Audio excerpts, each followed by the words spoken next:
Good morning, and welcome to our USC Women's Conference Career Lounge session entitled, Flexibility is the New Currency. Advocate for Yourself at Work.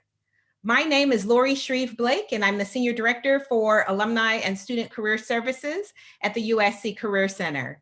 And I'm joined this morning by three esteemed alumni who are experts and passionate about empowering women to get what they want in the workplace.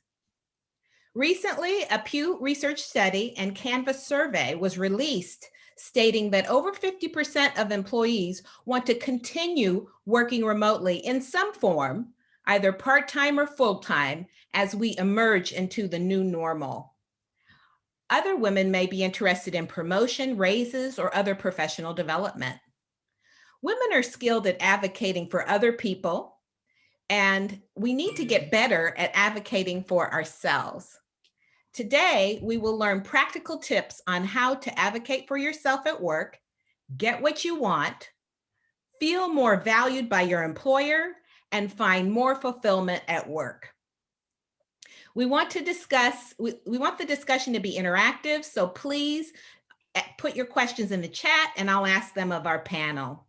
So without further ado, it's my distinct honor and pleasure to introduce our esteemed panelists for today. Our first panelist is Dr. Chelsea Johnson, who's the Senior UX Researcher at LinkedIn and also a sociologist and author. We also have alumna Maggie Hazelrig, who is in Executive Recruiting and Talent Advisory at Google. And our third esteemed alumna speaker for this morning is Madeline Mann, Talent Development Manager at Inspire, career coach, and creator of Self-Made Millennial. Please join me in giving a warm virtual USC Trojan welcome to our esteemed panelists. So we'll start with our first question, and I'd like each of our panelists to briefly introduce themselves and tell us about your current role. And we'll start with Dr. Johnson. Thanks, Lori. So my name is Chelsea Johnson. I'm a sociologist by training, and I currently work in applied research at LinkedIn as a user experience researcher where I study things like trust, privacy, harassment, misinformation, basically all the things that can go wrong in order to make the internet a safer place. Great, thanks. Maggie? Thank you, Lori. I'm Maggie Hazel Reagan. In my current role, I'm part of Google's in-house executive search team where I lead executive search and talent advisory efforts for global affairs. And global affairs includes legal, trust and safety, government affairs, and public policy. And my team works closely with our executive leadership to help engage, build, and grow our senior and executive leadership teams across multiple functions and product areas. And I'm very passionate about executive search and recruiting, really eager to continue this conversation. It's an important one. And then last but not least, Madeline. Hi, I'm Madeline Mann.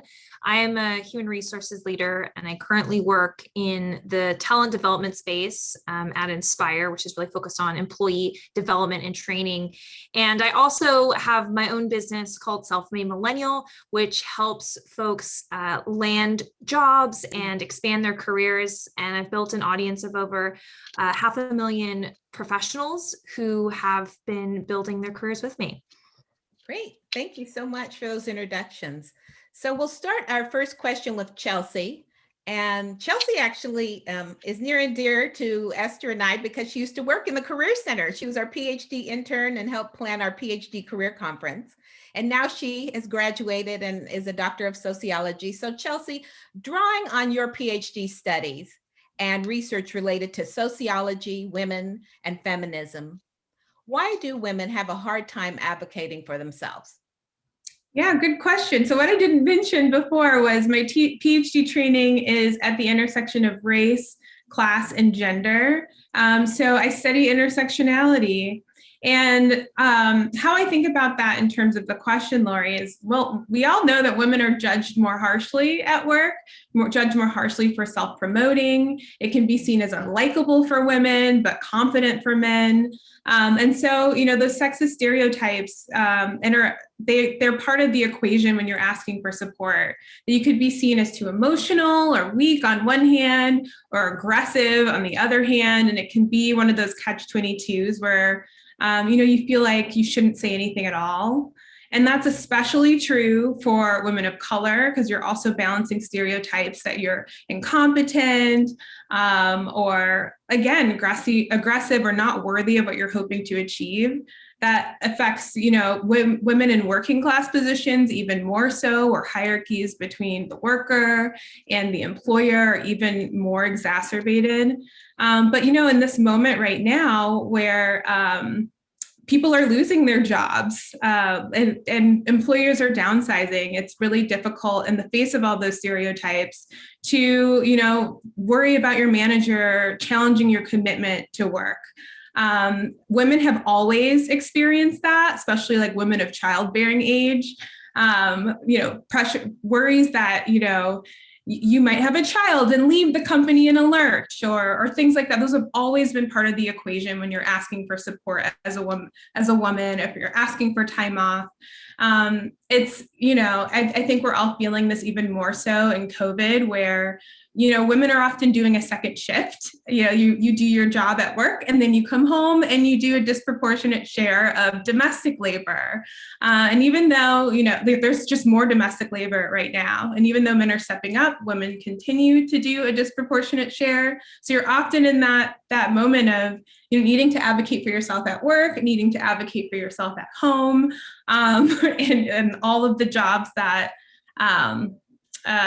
you balance as a woman in life. So yeah, all of those things make it difficult, but they also mean the stakes are higher, that it's even more important to advocate for yourself when you have these extra layers of responsibility in all aspects of life. But yeah, really important to think about the relationship between race, between gender, between your other identities as a parent, and how that all compounds what it feels like to advocate for yourself. That's right. Okay, thank you for that. And this next question is for Maggie and Madeline. You both have worked in talent management for many years. In your opinion, what steps do you recommend that women take in the workplace to advocate for themselves? Because we want the women that are in this session today to take away some great tips that they can employ today and even next week and into the future. So what advice would you give? And we'll start with Maggie. Thank you, Lori. Well, first of all, the workplace as we once knew it is a thing of the past and potentially the future. So for the workplace now, for the most part, is virtual. Our coworkers, peers, bosses, directs, colleagues are now seeing our homes and our sanctuaries. If anything, it's pulled back the curtain, for better or for worse, on our private lives that we were once able to leave behind when we crossed over the threshold of work. The clear line of demarcation no longer exists. So the fact that people are pulling the curtain back on their lives and their families means that they're letting down their guard. So we're seeing a little bit more authenticity and vulnerability. I mean, some of us are working from our bedrooms. Others are finding ways to creative ways to find and create a workspace. And the point is that we're all in a long distance relationship with our work colleagues and have to approach advocacy a bit differently in this environment. The good news is that this pandemic has proven that people can work from home efficiently, avoid commute, spend time with their families, be home for dinner, walk next door to the next bedroom and see their newborn or their baby. In my case, I had a baby last January. So the skill sets needed to thrive in a virtual meeting and in virtual environment are very different than in person. So women have to be a bit more deliberate, forthcoming, and savvy in communication and influencing.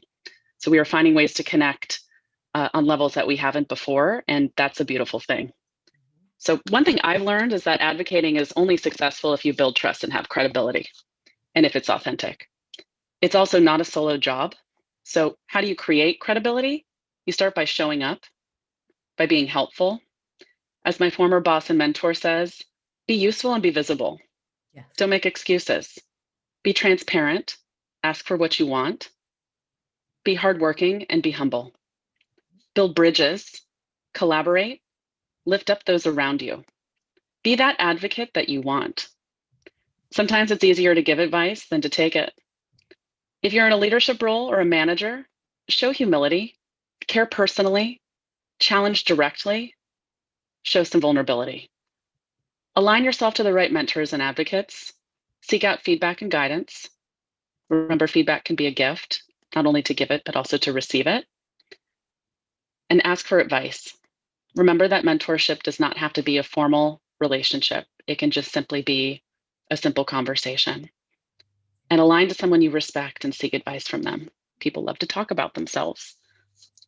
Something else that's really important is knowing when to row and when to stop rowing. So read the room. Embrace radical candor. What does that mean? It means giving feedback, give it promptly, deliver it in person, and be willing to receive it. Praise in public and criticize in private. Yeah. Something else that I wanted to mention, and then I'll turn it over to Madeline, is that most of us are in a place where the cup is already overflowing, and one more drop and we're going to be over the edge and the floodgates will be opened. Adrenal fatigue, mental health struggles, addiction are at an all-time high. We can't go out and advocate for ourselves or anyone else if we're not in a good place. So for those of you that find yourself in that position, press pause and take care of you and reach out for help. Self-care is the #1 priority. And know that you have the most incredible superpower in your toolbox, and that toolbox is your intuition. And it's reliable. Trust it. Wow, thanks. Thanks for all those tips. And Madeline? Yes. So going off of that and going in a bit of a different direction. So here's some practical things you can do today. First of all, they did studies to show that your boss actually has difficult perceiving who does more work on your team. And then they showed that the person who was doing more work versus the person who did less work but said they did more work, bosses often had trouble perceiving who actually was overperforming. And I think a lot of us will put our heads down, we'll do our good work, and we'll think that speaks for itself, but it absolutely does not. We need to speak for our work as well. Say when you're really busy, set those boundaries, say, yeah, like I can't answer those emails after 5:30 and hold to that and say, I'm really, I am doing X, Y, and Z. You're telling me to do this fourth thing. Okay, which of these 3 things should I reprioritize in order to do that? You don't say, okay, I'm adding the 4th thing. You say, what should I reprioritize? Help me, because I'm working on all these things. So we really need to start speaking up even more. Also, as far as like advocating for ourselves, I think this is just normal across men, women, everyone we typically speak from a place of what we need. So we might say things like, I'm always the one on the employer side of a negotiation. People will tell me all the time, oh, I need this higher salary because I have high rent, or I have to pay my mortgage, or I have all these expenses. And that is not compelling to an employer. Those are personal decisions that has nothing to do with your value. And I'll tell you all a story about someone who really approached this whole advocating for himself the wrong way. He approached our CEO and he said, or this is a previous company, but he said, I've been working here for years. I've put in a lot of time. I need to work remotely from another country. Like, I just need this for me. And honestly, if you don't give this to me, I don't think I can work here anymore. Whoa, right? Like, that is a very strong way to come at it. And it's not the right way to build relationships. So what I recommend is thinking about what is a win-win. What is a way that he could have thought of, how would me going abroad, working remotely, leading the team actually be an advantage? And there always is an advantage. If it's an advantage for you, it's an advantage for the employer because they want you to be happy, productive, motivated, and retained. And so what I would have coached him to do was say, hey, I was considering working remotely from another country. I think this could be a really great exercise for our team because we've never really had anyone work remotely, and our processes, I think, would get a lot more streamlined if we were able to really build out these things XYZ, right? And then I would have recommended that he came up with a plan. So he positions these are the things that are the positives about why I'm going and how I think our team will actually benefit from this shakeup. And then here's my plan. if I leave for 3 months, I'm planning on having stand-ups every day at these times, and I'll be online, and in case, because of the time difference, I'll have these office hours, and then and then you show this whole plan. And what can the leader say at that point? They're like, wow, this actually sounds compelling. This person has completely thought through this. And not only is the relationship not tarnished, but it's actually further built because you seem like a strategic partner who is thinking about the big picture. So those are some of the things that I've seen to be really powerful when advocating for yourself and actually getting what you want and still having those strong relationships and strong reputation internally. Great. Thank you so much, Madeline and Maggie, for that. So making it, as you're saying, Madeline, a win-win, not just for you as the employee, but for the company also, in terms of what you're thinking about. And you can say, oh, well, you know what, I'm going to have to look for another job because my company's not doing X for me, but you have to speak up. They might be willing to do that if you speak up and let it be known. Exactly. Yeah. Okay, so our next question is for Chelsea. And as we know, Chelsea works at LinkedIn, and we heard that LinkedIn and some of the other Bay Area tech companies release their employees to work remotely in any of our 50 states, while most of those organizations are closed. Their headquarters are physically closed. Chelsea, what was the business case / impetus for LinkedIn to offer employees the ability to work remotely long-term, at least while we're in this pandemic? Has working remotely changed the way your work gets done? And what have been the advantages for LinkedIn? Going to Madeline's point of a win-win for the employer, what have been the advantages for LinkedIn? Yeah. So, like a lot of companies in the Bay Area, big tech companies, the office at LinkedIn is just totally not structured for the realities of the pandemic. There are so many communal spaces, communal eating, elevators, all of these employees passing each other. It was just not feasible. And for us as employees to continue working in that environment safely. And they knew that. So over this time, our workplace services have been totally reimagining what the office space will look like. And in that process, just because of the constrained amount of real estate, they know that it's going to be impossible for the 11,000 employees to have an assigned desk that they sit at every single day.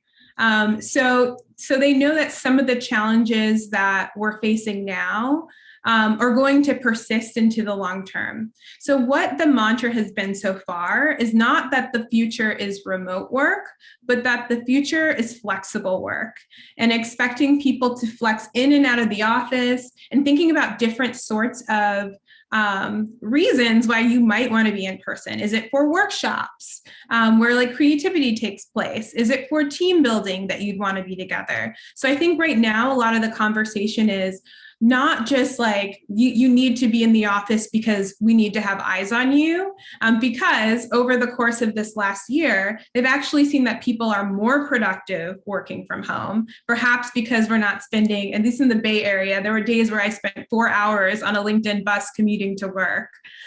So they're recognizing that productivity and being physically in the workplace are not the sort of direct relationship, but there are certain sorts of goals or tasks that might be done well in person in a collaborative in-person environment.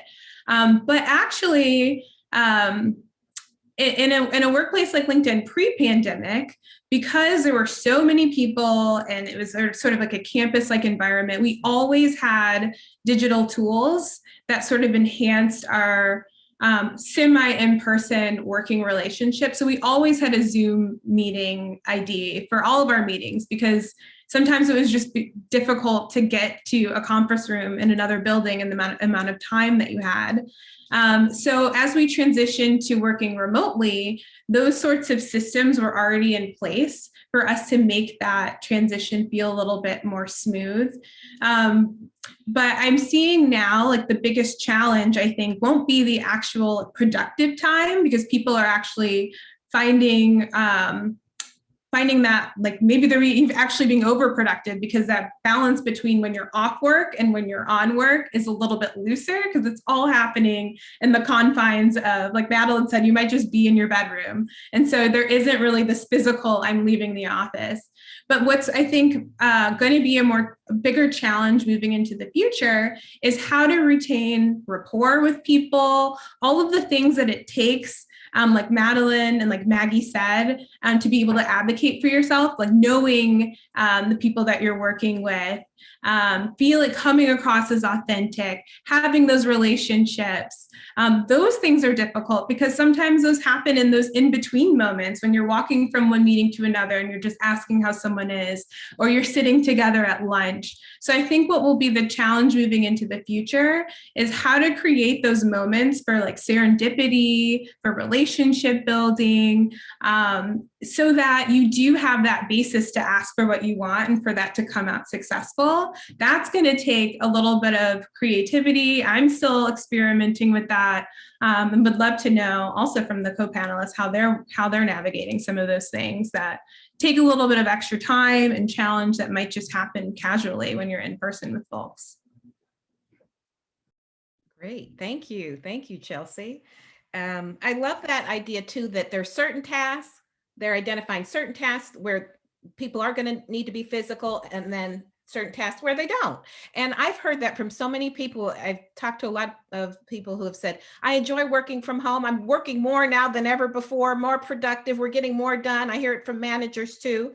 So definitely, you know, that can happen, and emails can happen at any time too. So that's a good segue, I think, to our next question that I think Maggie can add some additional insights to. And Maggie, as we emerge from the pandemic, what do you believe will occur with employers? I mean, we've heard about Amazon too, having a distributive work, you know, the employees are all over. Sometimes, you know, if I'm in Minnesota, is my salary going to be different or is it going to be the same? What do you believe will occur? And I know we don't have a crystal ball right now. These are just, you know, kind of our thoughts, but what do you think employers post-pandemic, what will they do in terms of allowing employees to work from home more so than ever?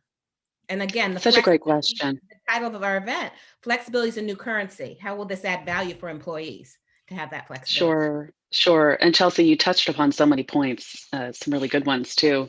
And I don't think I have a definitive answer to that. I think our society has been through something very traumatic, and the pendulum swung in one direction very quickly.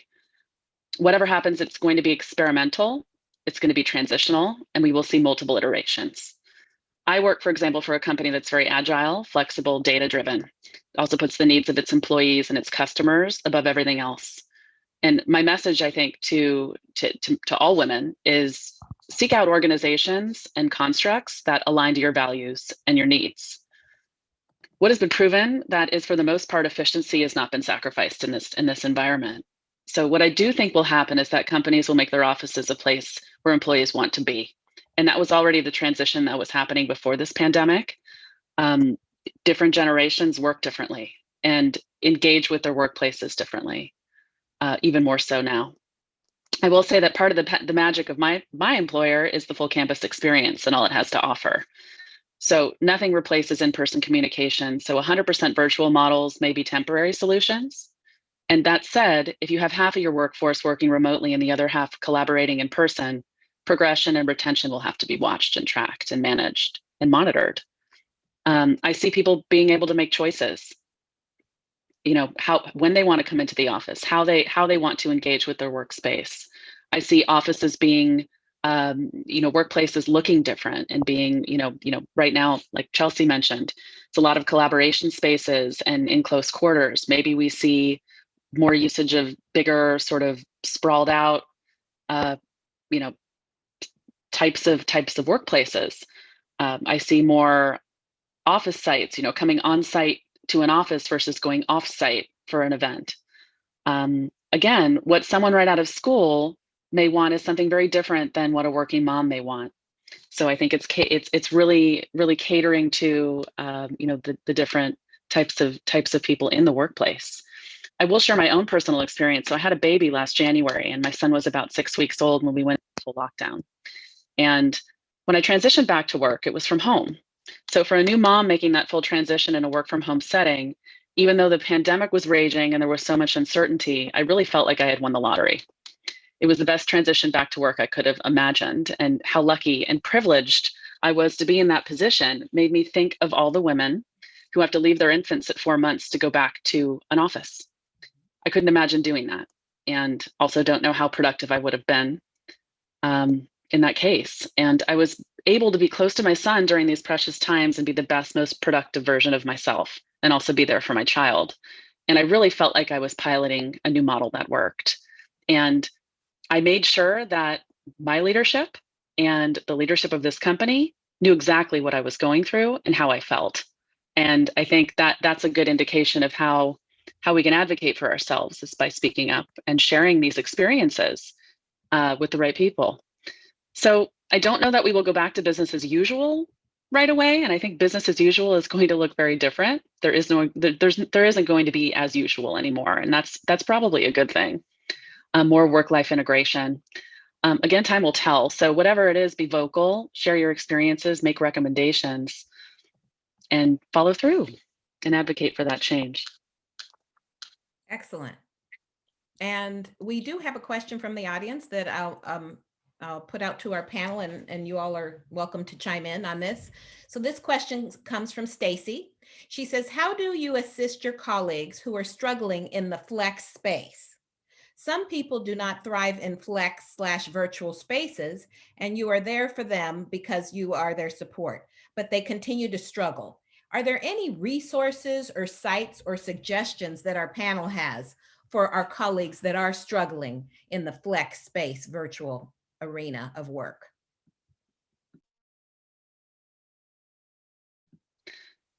I could go ahead and start.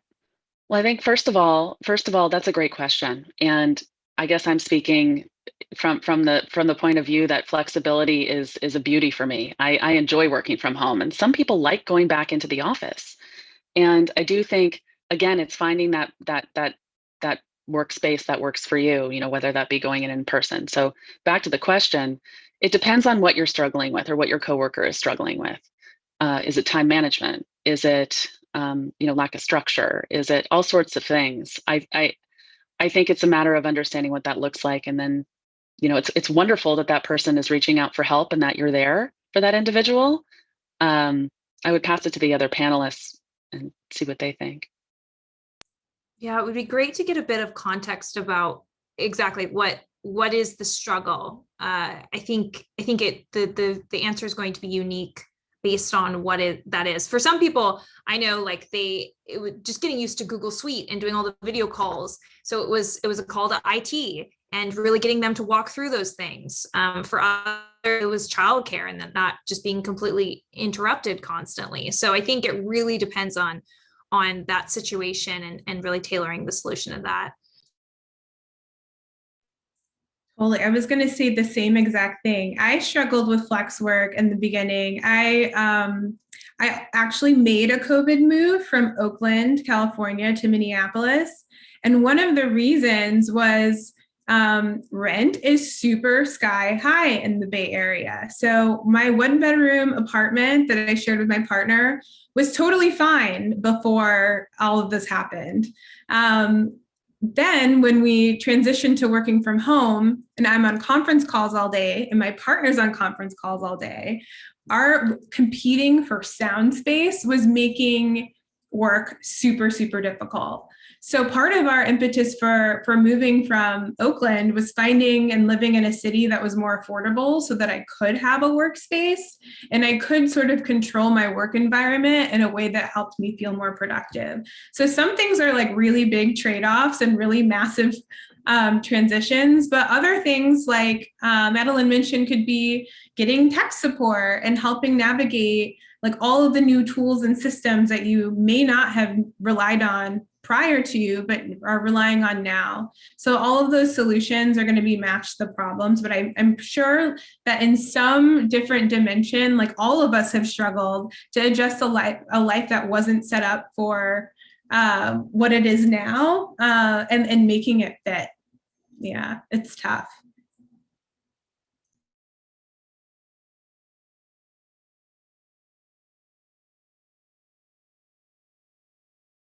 I'm on mute. So our next question is for Chelsea again, and you talked about the LinkedIn having this kind of new future of flexible work program where employees can work up to 50% from home. That'll be the policy. Then if they want to work 100% from home, that would be an additional kind of proposal they'd have to write.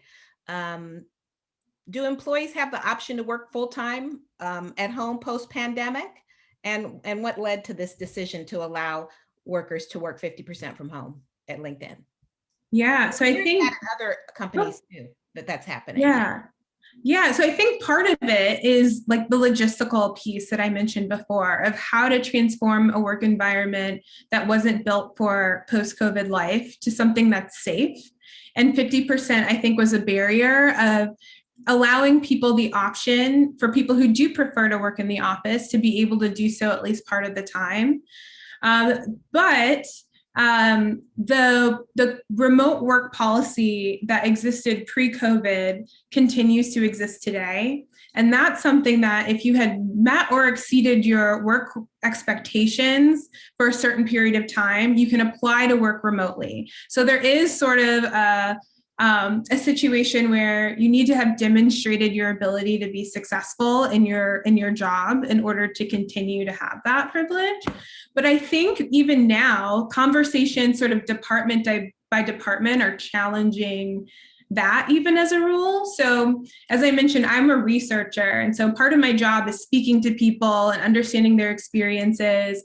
And though LinkedIn is based in the Bay Area, people who use our platform are all around the world. Actually, a majority of people who are LinkedIn members are beyond the United States. And so for my department in particular, and for like the user experience arm, we're thinking about like, what might it mean for researchers to have a home in different parts of the world and really be able to dig deeper and understand customer experiences in a way that expecting people to be tied to a particular office for closes.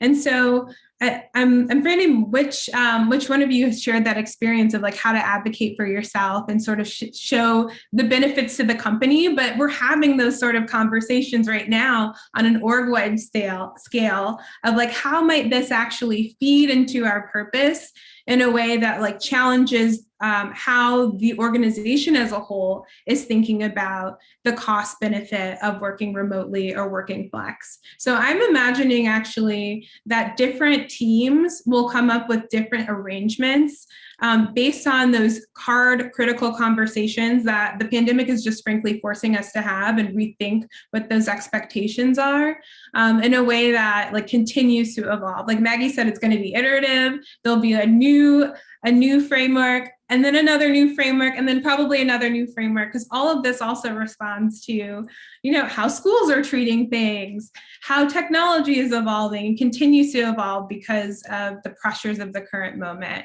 So I imagine decisions will get made and remade again. Yes, and we've heard this whole time during the pandemic since last March, we're flying the plane as we're building the plane. And I think that's true as well as it relates to what this new normal is going to look like and how employers respond. And we're getting a lot of great questions from our audience in the Q&A section. So I want to start with another question for our panel. This question comes from Mary, and Mary has the following question. For someone looking for a new job, how can you determine if a company puts employees first? Do you have any recommendations of tactful questions that can be asked? And Madeline, we'll start with you to answer this one. Yeah, okay, so this is perfect. This is such a good question to ask. There's a few things you can ask. So some of my favorite questions to ask in this case are the most objective questions you can. So if you're speaking with someone who'd be a peer to you, you might say, how many nights this month did you work late? When was the last time you took a vacation? And you don't ask, how does the employer treat everyone? Because then you start getting into the abstract, and you could ask that question, sure. But I found that when you're actually asking, hey, what are some of the programs your company has around mental health? Like actually asking specifics versus why do you like this company? Is it nice? Because we often downplay how tough it's been. It's like, actually, I've worked late every night this week? And that'll come through in the interview because they're not used to answering this question. And so getting specific like that, and then just asking, I do this system with everyone in my programs where you understand what your values are. And I think being very clear on your values, the questions become infinitely more clear. So if your value is that you want a company who is really values psychological safety, maybe say, when was the last time someone on your team gave your boss some feedback, and did they come forward and appreciate it? Creating that psychological safety. So just make sure you're starting with your value and then thinking about, okay, what would the behavior look like that displays that value? And then ask a question through that lens. I think that's great. Maggie or Chelsea, do you have anything to add to that in terms of finding that right company that's in line with the values? And I totally agree with you, Madeline. The interview is a dialogue, not a monologue. So it's just not us trying to say why we're qualified for the job, but it's trying to make sure that they're what we want. Yes. We spend too much time at work for it not to be a dialogue and to not ask these important questions. Exactly. Maggie or Chelsea, any advice for finding that right employer that values employees first? Absolutely. Well, I also think it depends on the size of the company, but typically what I encourage people to do is, if it's a larger company, chances are you're connected with someone who works there. Have an open conversation and just say, hey, what do you think? Tell me what this company is about. If you have no connection to that company, look at their website. See how they approach certain topics. See how they word things. I think words are really important, and they're an indication of how they set the tone. You can say, for example, if you say things like never or mandate or we don't versus, we like to, or we tend to stay away from. It's all about seeing how things are handled and how they're described. And again, going back to what Madeline said, it depends on what you're looking for. If you want to be in a hard driving environment, look for that. If you want to be in an environment that's a bit softer and values other things, look for that as well. But the best advice I can give is talk to someone who works there outside of the interview loop. Yeah, I think that's great advice. I call it getting your intel on a company. Yeah. Doing that background research. Chelsea? I was going to say the same exact thing. People reach out to me all the time, and I learn from the conversations and the questions people ask me about what it's like to be on my team. I record those. I'm like, that's really I'm going to save that for next time I'm on the job market. So find someone. People even, people respond really well, even just to a LinkedIn message and being like, I see that you work on this team. Would you be open to having this conversation? Most people are actually more willing, even if they don't have a prior relationship with you, to tell you. People love talking about themselves, and use that to your advantage. There's also tons of tools out there now too for anonymous reviews of companies. I love to scour those. The internet is your friend. Definitely. And we have another question from our audience. This one, this person's name is Madeline as well. What are your recommendations for navigating a job search during this new COVID challenge time? And we'll start with Madeline. Well, I don't actually think that the approach is all that different. I would say that Chelsea, I'm a massive fan of LinkedIn. I'm like the LinkedIn poster girl. So I definitely, I feel like LinkedIn has created this opportunity for us. Before, we used to think networking is us walking into a room and chatting up a bunch of people.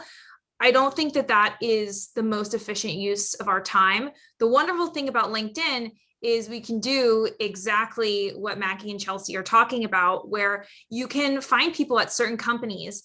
And not only are you finding who works there, but you also are able to look at their job history and where they've lived and where they went to school. And you're able to have a more authentic conversation with them because you're able to find things in common. And one thing I teach is called the underdog approach, where you just try to think of what is one of those things that you feel like you keep getting declined for. Maybe you're a veteran and you feel like your skills aren't transferring. Maybe you're a mother returning to the workplace. Maybe you are a career changer, whatever it is. Oftentimes you can find someone at the company you're pursuing who has overcome that challenge. And what an amazing thing for you to notice that on their profile, that they had that mommy gap, that they were a veteran, and to reach out to them and say, hey, I'm going through this right now. You overcame it. I would love to hear your story.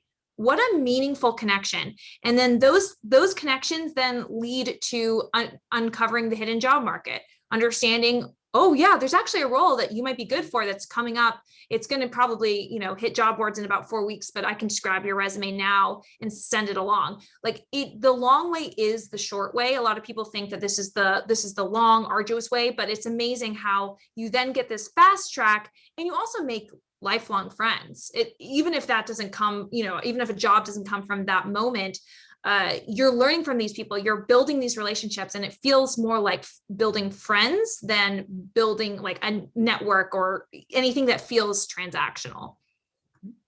Great.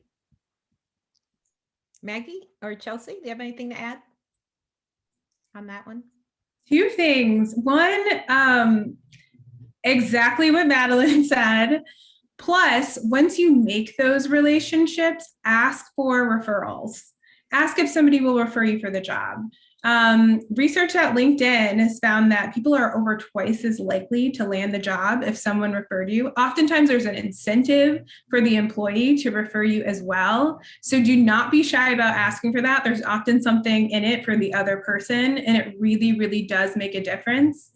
The second thing I would mention is that we've also seen at LinkedIn that the openness and the willingness to talk about being unemployed publicly on the internet is so much different now because of COVID. So I would say not to be shy about that. We are seeing massive changes around what used to be a stigma about employment gaps, about mommy gaps. That's becoming much, much less of a stigma. And so we've responded to that through things like open to work. You can show and display that you're open to work on LinkedIn. That's been massively successful. So don't be shy. I think that there will be some cultural shifts in terms of understanding and vulnerability, because we're all going through this together, that I expect will persist a little bit longer and hopefully permanently. So just like, this is the moment to take advantage of being open, being vulnerable. People understand that, because if it isn't them, it's a friend, it's a parent, it's a sibling. So make sure to just to explain what you want, ask for what you want, and ask for that referral as well. Excellent. Maggie, anything else to add to that? I couldn't agree more with everything that's been shared. I think something else to note is as you start to network and you start to make connections through LinkedIn or through various connections, be mindful that it's not too transactional, and also be willing to give back. Circle back and help and say, how can I help you? Or I've seen this, I found this might be helpful for you. Just making sure that you're closing that circle, because I think that we've gotten into a position where everyone's asking. They're doing a lot of asking, and people are happy to help, but I think it's also good to give. Great. And so another question that I have, and this one's for Madeline, because we've talked about, flexibility and what the world's going to look like as we emerge into the new normal. Madeline, the pay gap between women and men is what? Alive and well, right? As a career expert, you help many women land jobs at top employers. How do you coach women when negotiating their salaries, asking for a raise or promotion, or for professional development? Again, advocating for themselves in these areas. Yes. So what I would say about that is, especially if you're asking for a promotion, what a lot of us think is, well, Madeline, help me prep myself in 3 months. It's going to be the performance review. So I want to be ready for that conversation. Don't think that way. Think about, how do I start this conversation today? I have a meeting with my manager on Monday, Madeline. How do I prepare to talk about this conversation that will lead to a result in 3 months? And so one of the best phrases that everyone should write down is, what is the path? What is the path? If you want a raise, ask your boss, what is the path to me getting a raise. If you want a promotion, ask what is the path to getting a promotion? And you can ask that as early and as often as you like, because this shows that now you're on their mind. They know that that's what you want, but you're not asking for it. You're asking for the path. And so then you can continue to have this conversation, bring it up. And even if they say, I don't know what the path is, I'll have to get back to you, say, absolutely, I totally understand. Let's talk about it maybe in our next meeting in 2 weeks, whatever it is, right? And keep having that conversation. And now you are co-creating this path with your manager, and they are along the ride with you to make that happen. So that has really been a huge unlock for a lot of women. Another thing is when you're then advocating for yourself, when you're saying, I should be the one who gets this promotion and whatnot. One thing that studies have shown, I don't really like, just to have like studies where women do this, men do this, but men tend to speak a bit more about the future state, like that the company is investing in them and all the great things that they're looking to do this year. And women tend to show all the proof of the past of everything that they've done. And so while I think it's really important to come to the table saying, here's what I've delivered in this past year, past 2 years, whatever it is, also coming to the table saying, and when you give me a raise, when you give me a promotion, like this is actually an investment, like and here are the things I'm looking forward to doing and bringing to the table, and how I'm looking to level up, and the initiatives I'm looking to push forward.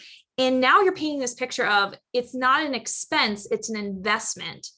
And that reframing can be very powerful in you getting what you want. That is great, great advice, sage advice. I hope our listeners were taking copious notes, Madeline. That was great. So I have another question. We have a few more from the audience, but I want to ask this question really quickly, and then we'll go back to the audience questions. So this is for Chelsea, Maggie, and Madeline.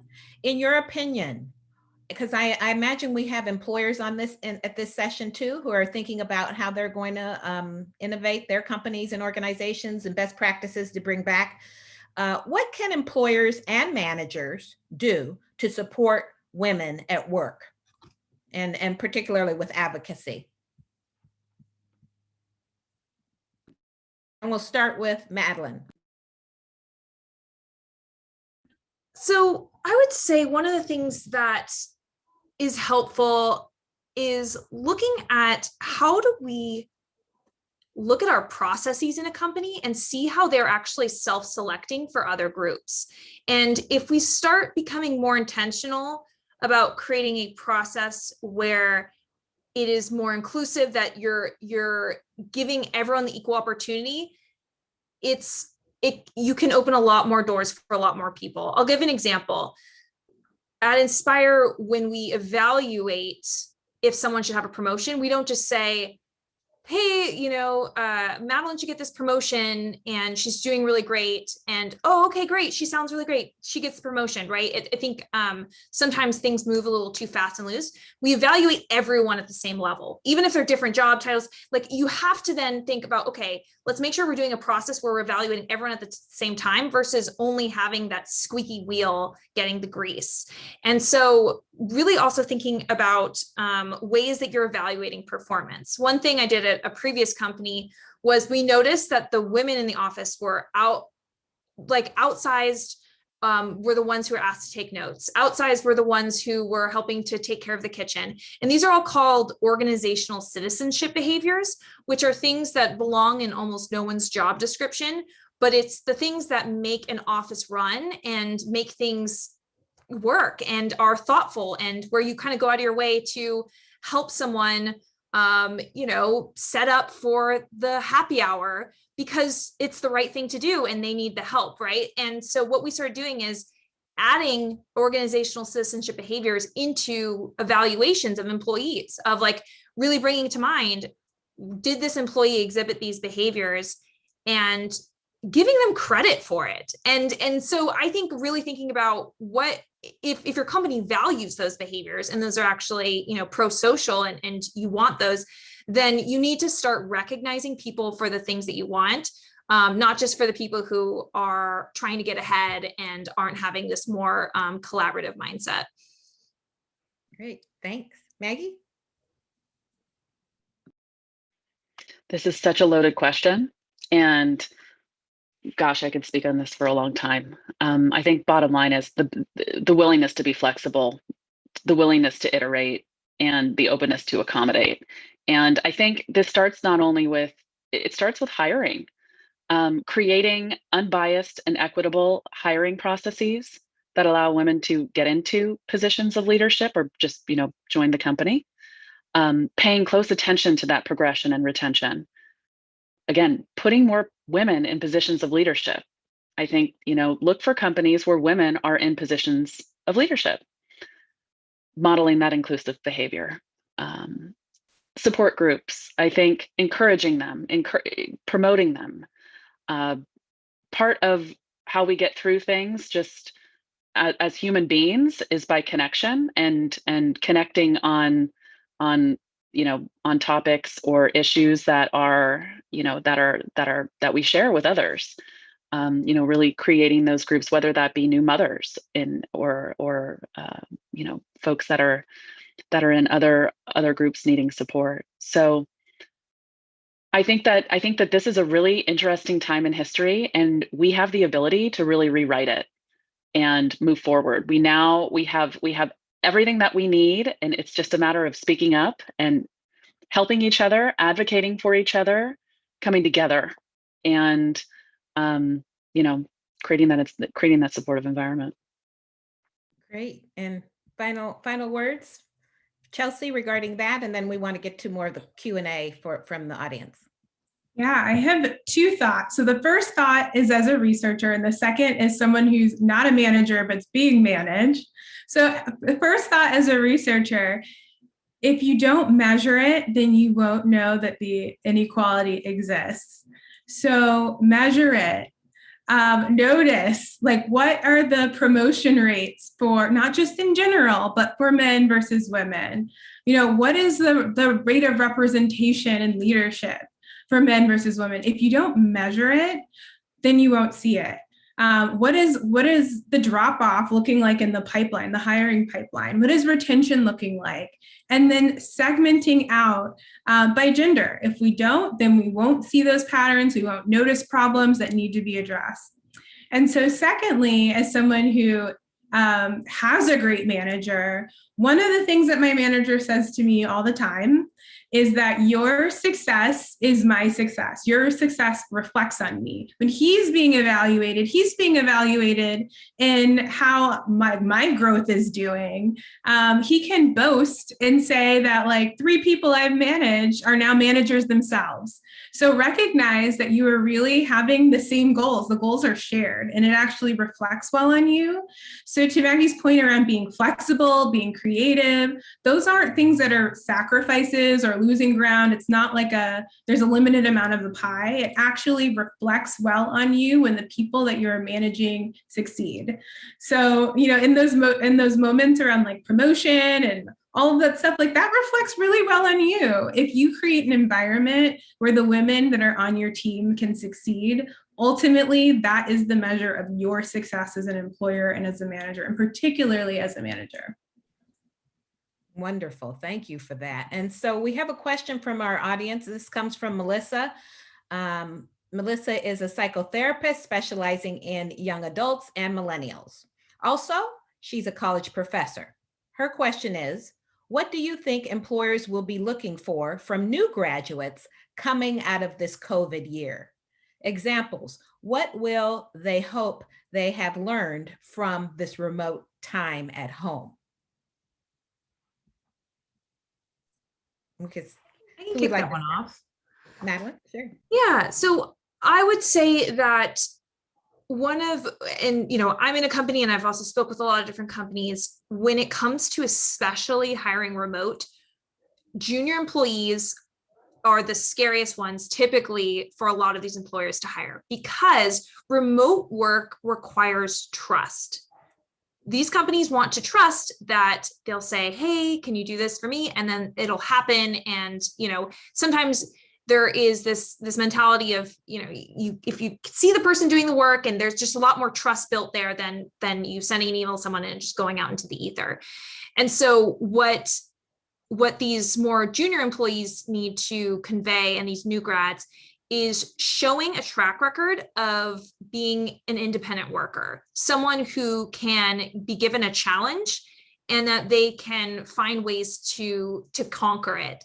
And just really showing those examples of, it doesn't have to be paid work. I think a lot of new grads think that paid work is the only way to show that you have legitimate experience, but it could be simply that during this time, you helped organize vaccines to get to the elderly folks in your area, right? And that you helped coordinate that, or that your upstairs neighbor has an Etsy store that she started during the pandemic and you're helping to organize the orders. Really anything that shows that you are someone who is proactive, that can work independently, that is building these skills. With the internet these days, there's just so many ways to connect and actually, do a lot, get involved in a lot of these projects. So I really don't think that, it doesn't match my major, or, I've never been hired to do something. Those really aren't excuses anymore. You can really create your own experience out of thin air. And that's what employers are looking for. Excellent. And I have another question. This comes from Marisol, and she says, what do you recommend to update my skills, and how do I list them when I'm trying to look for work? Because she has the mommy gap. And we'll start with, Maggie, if you could address that, just so we can get through all the questions. Well, I think first and foremost,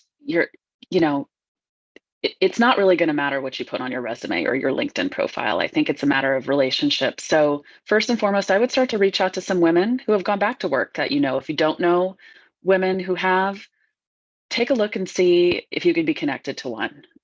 Because I think that I've seen a lot of women go back to work, and the first job they have after, a mommy gap or having a baby and taking some time off is through making that personal connection and someone taking a chance. So I think I wouldn't anchor too much on what you're putting on paper or on a resume, because I think that the first job you're going to get is going to be one through a personal connection and someone who knows you versus what they see on paper. I hope that's helpful. That's very helpful. And then I have another question from Jeanette, who made the move during COVID from San Diego to LA for similar reasons. Now I wonder how the transition to a flexible model would work once implemented. Would I need to discuss this with my employer? How can I best advocate for myself? And who would like to take that one? Chelsea, you want to try? I can, yeah, sure. I can mention how I've been navigating that. So, I was really transparent about the move with my employer and my manager, and they said, this is the time to see if it works for you. If you're going to try something, try now. So you're benefiting from the history of an ongoing relationship with someone. So, rely on that. Make sure that they see what you're doing. I think Madeline mentioned before, there are people who are more active around articulating what they're doing. And then some people don't do that to their detriment. So make sure your manager sees that you're able to navigate this environment while you're working remotely. It is important, I think, sometimes for tax reasons, to let your employer know. I think that will be more important, once if there become mandates to move back into the office. So make sure you take note of any of those government or legal issues that might arise. But in general, you are building the trust right now in order to continue that arrangement into the future, and rely on that by making the most of the moment now. Thank you for that. And then I have another quick question. What are your thoughts? This comes from Lanisha. What are your thoughts on transitioning to the UX space from a research background? Speaking on the transitional skills is easy, but proving myself is another. How would you recommend starting a design portfolio with a research-based background? And I guess we'll start with Chelsea on that. Yeah. Minutes time. Okay. Okay, really quickly, if you are a student, apply for an internship. That is the very best way to be able to learn on the job. That's what I did. I didn't realize there were internships for PhDs. I thought you were expected to know everything at that stage. So apply for internships if you can. If you can't, another thing to do is find someone around you, whether it's a personal connection or someone through LinkedIn who has a business and needs design work, and offer to do the work for them. Document everything. Document your Zoom calls. Document like scratch notes in progress. All of that stuff, and just make yourself available as a resource to someone, so that you can learn on the job, and all of that will feed into your portfolio. So save as many artifacts as you can throughout the process, so that you can translate that and communicate that later on. Excellent. Thank you so much. So this concludes our session for today. A big USC thank you to our esteemed USC alumni that we have here today, Dr. Chelsea Johnson, Maggie Hazel Rigg, and Madeline Mann. We truly appreciate you sharing your pearls of wisdom. We can always count on Trojan alumni to help Trojans, and it warms our heart. And we really appreciate it. And thank you for sharing these tips. And all together, let's say, together, unmute ourselves. Fight on, everyone. Fight on. Enjoy the rest of the women's conference. Bye-bye. Woo. Bye. Bye.